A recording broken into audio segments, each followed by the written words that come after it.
Welcome to the newest episode of Beyond the Fame with Jason Fraley. I'm your host, Jason Fraley, picking the brains of the top filmmakers, musicians, and artists of our time. Toad the Wet Sprocket frontman Glenn Phillips rocks Union Stage in Washington, D.C. next Wednesday, January 18th. We spoke about the band's biggest hits, from Walk on the Ocean to All I Want to Good Intentions, as well as his favorite solo records. Glenn Phillips, hey, thanks for joining us on WTOP. Jason, yeah, my pleasure. Happy to be here. Now, all of us know your Toad the Wet Sprocket stuff. You've got a ton of solo stuff. I assume we'll hear a little bit of all of it at the Union Stage in D.C. Thanks so much for doing this. Yeah, so let's start there. What do we expect from the show? Is it like, the old Toad greatest hit stuff? Is it swallowed by the new stuff, solo stuff? What we got? It's a little bit of everything. I mean, I enjoy playing the Toad stuff, some stuff from the new Toad records, stuff from solo albums, probably some stuff from side projects. So it's a little smorgasbord. We love the smorgasbord. When you're involved, it's gonna be good. So what is some of the newer stuff that might be on there? I know you put out, was it last year? Was it solo album? There Is So Much Here was last year. Yeah. Are we gonna hear what all from that might we hear? Oh, Sound of Drinking. Well, songs that have never been played on radio mostly. So Your fans if know you them. have the album, you can look forward to it. Yes, but yeah, I play a good section of the songs on that. Brand New Blue and I Was a Riot and Stone Throat and Sound of Drinking. So yeah, it just normally what I do is I write down like 40 songs or so on a piece of paper, and then I see where the evening leads. So one of the things I like about a solo show is it tends to be a little less structured than a Toad show.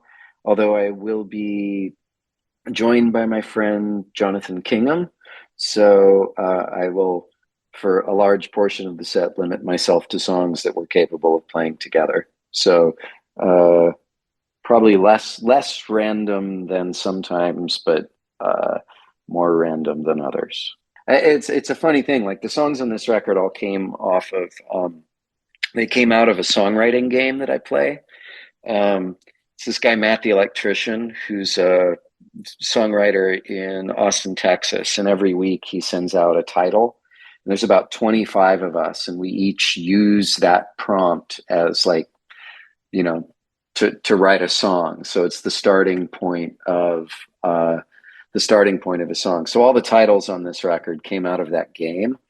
Wait, how do Um, you generate the and titles though? Is it like they throw them in a hat, or how does it work? How do you come up with the titles? he just sends an email, and so every title on this record. So it's I Was a Riot, Call the Moon Dust, that they Brand New Blue. They all just came to me, and then I'm like, okay, I got to write a song. And you get I've written a lot of those over the years, and decided to throw some together. A lot of these were kind of from the lockdown period, but the funny thing for me was kind of assembling them and then realizing that I'd turned a corner, like kind of retroactively. I hadn't been writing towards a solo album. I'd just been playing this game here and there. And I looked at all these songs and I was like, I think I'm like okay again, which is great because it won't. I'm sure something catastrophic. Well, in Santa Barbara, we just had catastrophic flooding yesterday. I mean, things always happen, but it was really great to look at this batch of songs and realize, like, oh, I've been writing like love songs and songs about just, I don't know, noticing life as opposed to like trying to peel into the core of the experience of grief, which is also extremely useful. But it's good to get a break every once in a while. Definitely. Well, all the best out with the flooding and everything going on now too. It's got to be a wild time. It's Well, bizarre because it's 5 years to the day of the debris flows that like kind of wrecked either side of my old neighborhood, and like it's bizarre. And I think of all the people, especially in Montecito, who um, had to evacuate, 5 years to the day, where it's just kind of crazy. Wow. Yeah, totally. And that's home to you. So whenever I have someone on, I love to sort of move chronologically after after the opening spiel about the current gig. I'd love to hear sort of how you got into it. So I know you're born in Santa Barbara in California in like 1970. And then Mhm. you formed Toad the Wet Sprocket in like 86. How did that formation come about? I'm sure a story you've said many times, but let's have it for posterity here on WTOP. Oh, we were all theater nerds. We were all in choir. We were all in high school theater, and we were what plays did we need? And we did Oklahoma, and we did Thornton Wilder's classic Our Town. Of course. So Every high school um, does that, right? you got to do Our Town. It saves a lot on sets. It's really easy for the tech crew to handle. Yeah. Just throw some ladders up there and you're good. So yeah, we met in high school theater, and they were all seniors. I was a freshman, and Todd, the guitarist, and kind of we're two main writers in the band. He lived a couple blocks from me. We actually have the same floor plan, uh, and he had a nice big woody station wagon, and so I could throw my bike in the back. And I was lazy, so I'd get a ride home from school from him, and then he ended up. I was like really more of. I was at the time really into like Ozzy and Rush, and he was really into Husker Du and the Replacements, and he kind of changed my musical course, and we started writing songs together. And it was just a high school band that somehow stayed together. What was the big hit in high school? Like, what was the one at high school dances that you actually played? What was that doing that thing you do for you guys? Oh, we didn't really have one. I mean, here's the weird thing about us. We learned a couple of covers. We got to play a couple of covers, but we were much more like, shoegaze before it was a thing. And so the place we played the most was this place called Pat's Grass Shack. And the guy who ran it, Larry, he was really not a fan of ASCAP and BMI, the performance rights associations. So, like, if you play covers in a club, that club has to pay a monthly fee, Right. so that the songwriters and the publishers get paid for the music being played.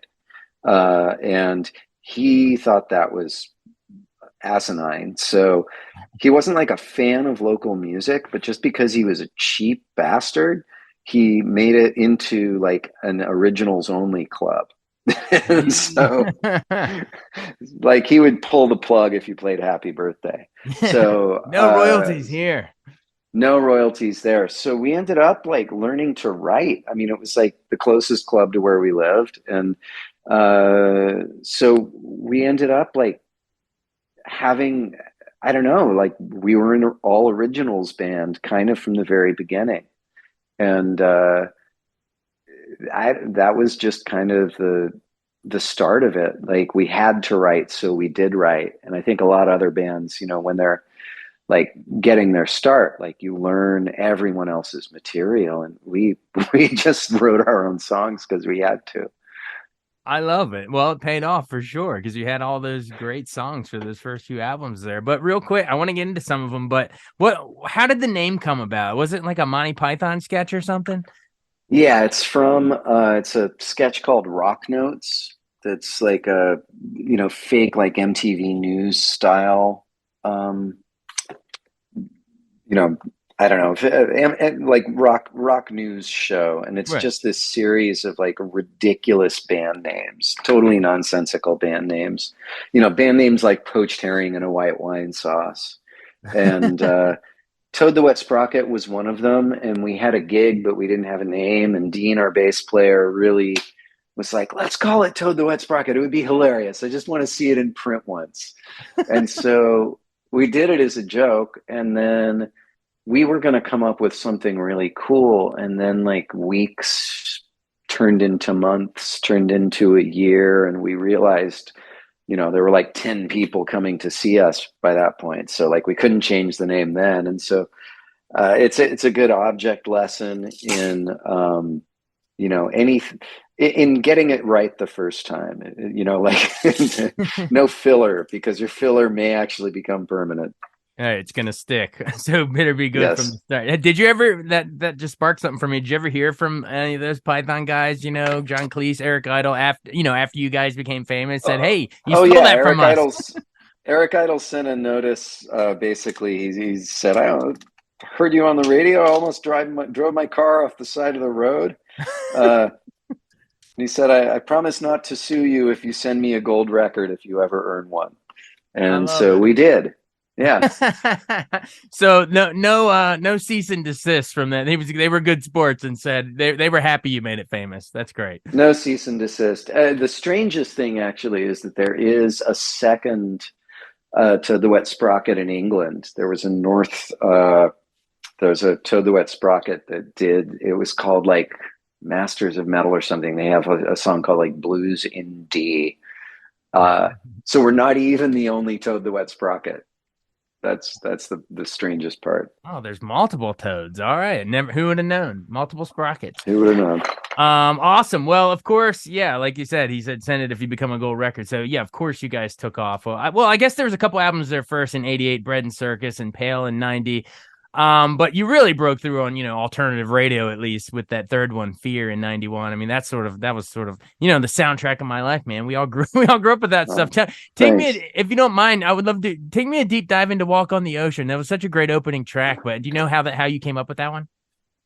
The story is, once again, anything that ever worked for us. I mean, we worked hard, but it seems like the things that kind of blew up were all bizarre little accidents.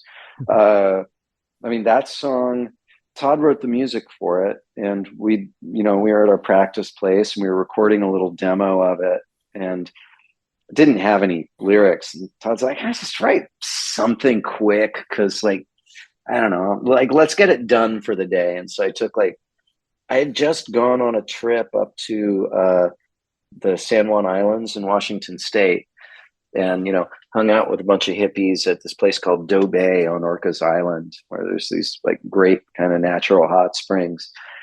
And that was probably on my mind, and so I scratched out a lyric in about like 5-10 minutes, and just have no idea what the chorus means at all.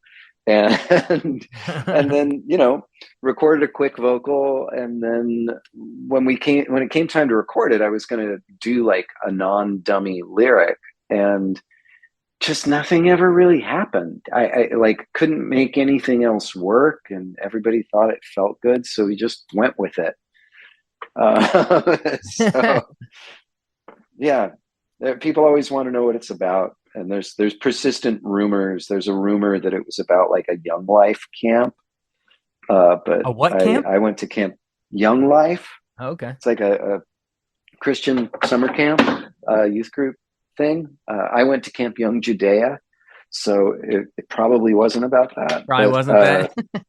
probably wasn't that, but whatever people need.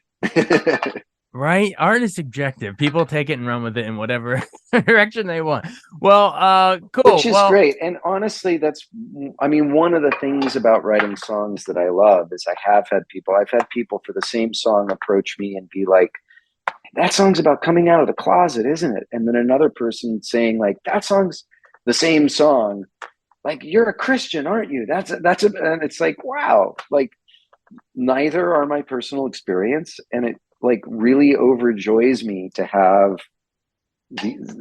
have people, I don't know, have such a variety of interpretation. I think that's the beauty of music. It's so well said. So well said. Well, that same album, real quick, one more. Of course, my listeners will kill me if we don't talk about it. All I Want. I mean, that thing was huge. That was even bigger than Walk on the Ocean. But any good stories of where you were when you came up with that one, or in the studio with the guys putting that one together musically, or what are the goods on All I Want? I mean, the main thing, the recording of All I Want, considering it's one of our happier sounding songs, I think the silliness in the recording of that was like, it was the first time I ever like broke down and cried in the studio. Oh, why is that? Because I couldn't get it in tune. It's got this like kind of tight. I've been listening to a lot of the Bulgarian women's choir. It doesn't sound anything like Bulgarian music, but Bulgarian music, they do a lot of like major and minor second harmonies, like basically two notes right next to each other, where you're just like holding tones that are a half step away. And I love the way that sounds. And so the chorus, the idea and what we'd done on the demo was this big cluster of notes together. And, we'd recorded basic tracks. We were overdubbing a 12 string and I couldn't get the 12 string. We spent hours and hours and like finally gave up on the 12 string. And then I went in and was recording vocals and was doing these harmonies and they just sounded sour. And over I would try singing it and nothing sounded good. And I like lost it because I am like, I can't sing. I suck. And then finally the producer was like, wait 1 second, let me solo the bass. And it turned out the bass was out of tune. And so everything else in the track sounded like sour and terrible. And so then we re-recorded the bass and then it was easy to record, but it was like, as happy a song as it was this like really mind-wreckingly difficult song to record, just because never try to record a song over an out of tune bass. It's nothing but sadness. Man, we're all happy listening to that song. Literally, do we know that you're breaking down in tears trying to put it together for us? Yeah, it was hard. Oh wow! I mean, worse things have happened to me, but it was on that day. It felt like it was everything. And, absolutely, that is a great story. Thank you. But there's nothing like being incapable of singing and making something sound good to like really drag up. Because I mean, half of being an artist is imposter syndrome. Of course. And if you're making your like debut major label record, you can't sing in tune. It's a bit of a shock to the system. Yeah, that'll really feed the imposter syndrome right there. Yes. But you weren't an imposter. It was real, man. Those songs took off. And is it true? I fooled you all. You fooled us all. Is it true that Good Intentions was originally written or recorded for that album, but you guys cut it because you didn't think it was good enough or something? Then you brought it back for that. What was that called? In like Syrup, that like rare track album thing? Yeah. We thought it was too pop. I mean, the funny thing about us is like we found our, we ended up getting played on top 40 radio and pop radio and stuff, but we were like, once again, the bands that we loved were bands like The Replacements and Husker Du. Like we felt like, or, even, REM back before REM was on the radio, right? There was this period of kind of, college music, it was called at the time, before people started calling it alternative music. Right. There's this whole period where it was post-punk, it was post-modern, it was, it was a genre in search of a name. Right. What were you going to call it? Yeah. And it was still mostly on college radio, although there was like 120 minutes right at night on MTV back when they still played music. And we felt like we were out of that world.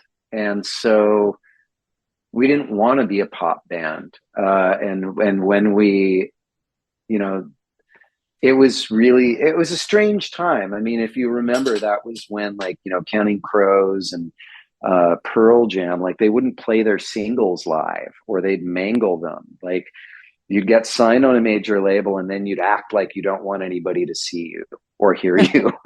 And it was just a particular tick of like 90s alternative music. And so it was strange for us. We did Good Intentions and we were like, it's too pop. It's, not what we are. We're edgy and we're, I mean, we weren't loud and edgy in that way, but we wanted to be emotionally, heavy and kind of thematically heavy. So yeah, we just left it off because it was pop. I mean, even All I Want almost didn't make the album for the same reason. And when it was decided to be a single, it was, I think, the third or fourth single on the album. And the album was almost done. And we were not exactly into it being the single. Like, so yeah, it was a surprise surprised that that was the one that worked. That's hilarious to me. The song, you're like, it's too pop. Let's leave it off. And then a couple years later, it's on the Friends soundtrack. Yeah, there's a lot of that about though, like people writing a song as kind of a joke or, a reaction. I mean, Closing Time, apparently the same thing was, Right. you know, Dan Wilson kind of, oh, the company wants a hit. Okay, I'll write a song with the same chord progression all the way through, and I'll make a little joke because it's really about birth.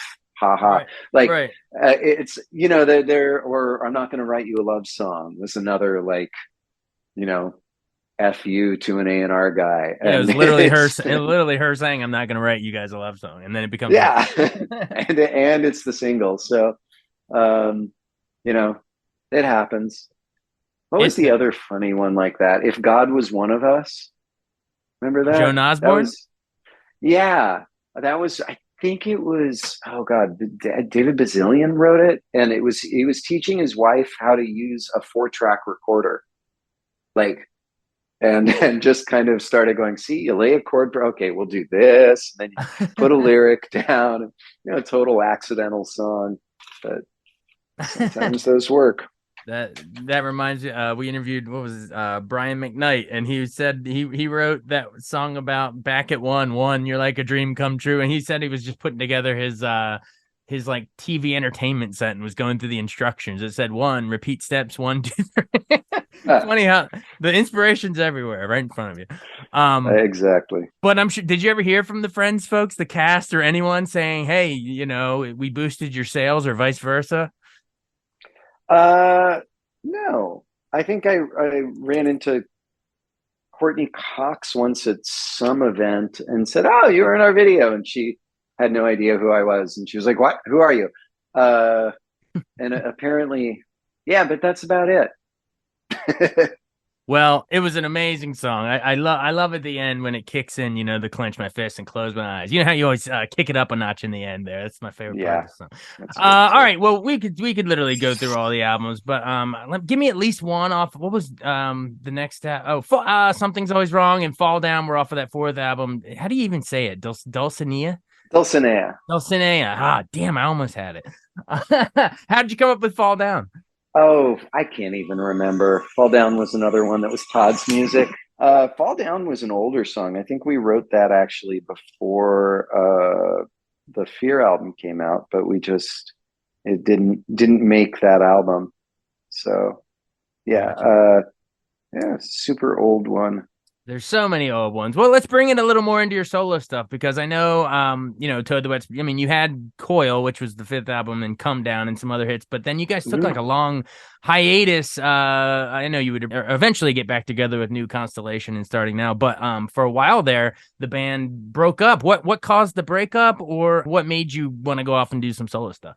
Um, I think we just reached that point. We'd started young. And I mean, looking back on it, I wish that some people in our camp had sat us down and said, get a mediator, get into counseling as a group, and go do some other stuff and come back in a couple of years. Like you only get one chance at this.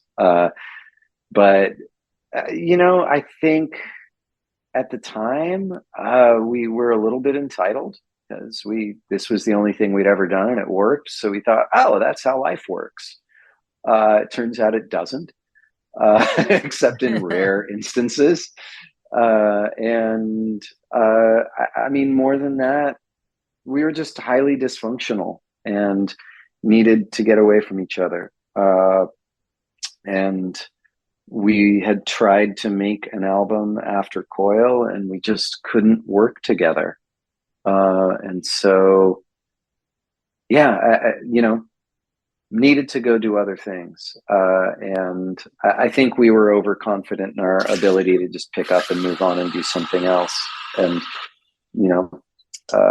but learned a lot really quick after we did that. Absolutely. Well, you had plenty of time to learn. I mean, you rattled off what 10 solo albums? Is that what you're up to right now? I think so. I got to count it. Yeah, something like that. Somewhere around that. Something I mean, like between that and then there's the, Works Progress Administration and Mutual Admiration Society, Remote Tree Children, Plover, I think that's all the side projects. I've done a lot of stuff. Nobody's heard any of it, but I've had a lot of fun. A lot of them are independent labels and stuff, but it's still really Mhm. cool. Well, you know what? While you're on here, before you run, if our listeners, who maybe know the Toad the Wet Sprocket stuff, but want to do a deeper dive into your solo stuff, which album or two would you want to pluck out and say, hey, maybe start here to get a vibe of my solo sound? Like, do you have, a suggestion on where they should start? I would say the last two albums. I mean, There's So Much Here is the newest album, and it's a more like There's So Much Here and Winter Pays for Summer are probably the two most produced albums. I did a lot of records that were kind of deliberately more naked sounding just because I tour solo acoustic. And on the new album, You I don't tour naked decided though. That under just my sound clothes, I naked. am. Under my clothes, I am. It just sounds naked. But the new album, I decided to just have fun instead of making it smaller. So I really enjoy the sound and the kind of extravagance of There's So Much Here. And then I think the album before that, Swallowed by the New, is probably thematically my favorite one. I mean, it was written kind of post divorce, and it's an album about just grief and what happens when things you love change.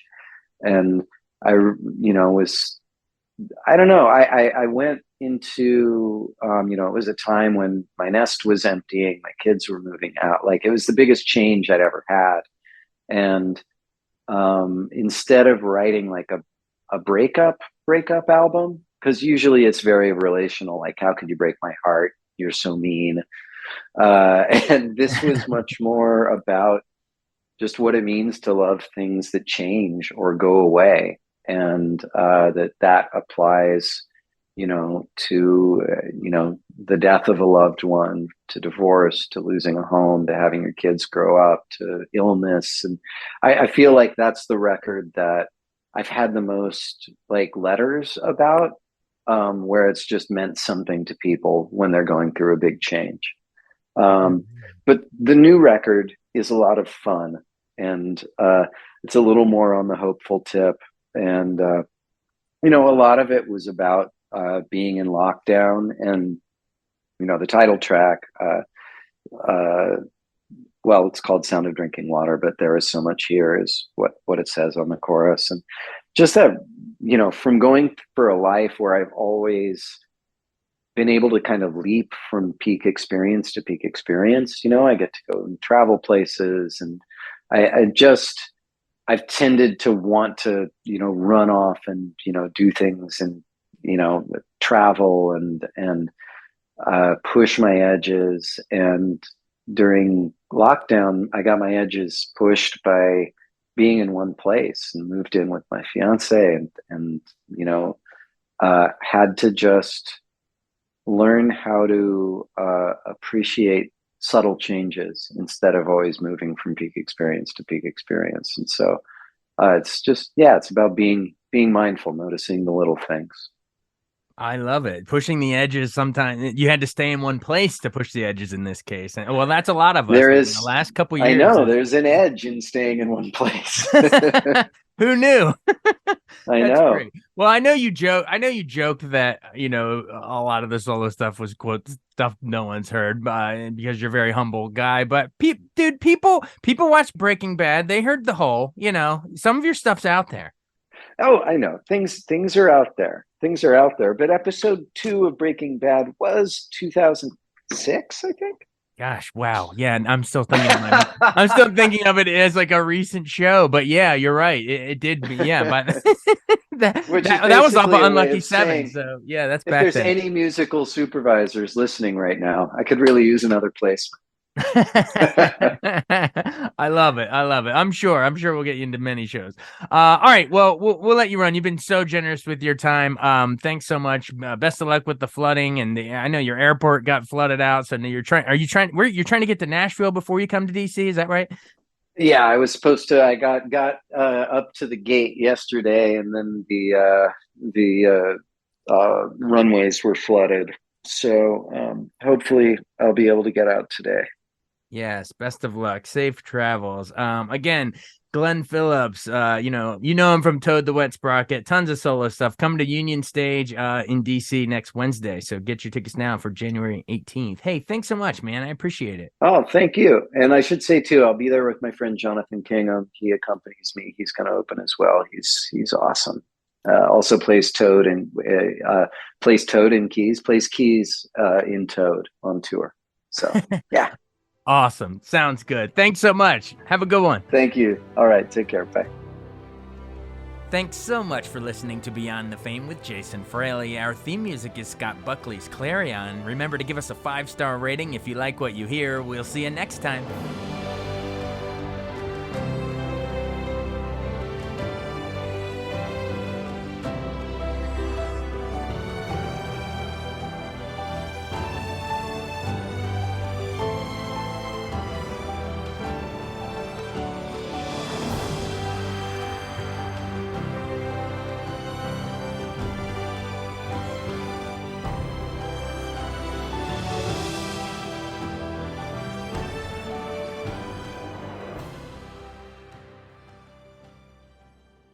I wanted to take a second to tell you about an app I really enjoy. Living in the DC area is great, and Podcast DC gathers all of the local shows that I like all in one local app. Health, sports, local news, politics, and so much more. Podcast DC is the new local app with hundreds of DC area podcasts to choose from. I can earn exciting rewards just for listening and share the podcasts I love instantly. Available in the App Store or in Google Play, listen local with Podcast DC.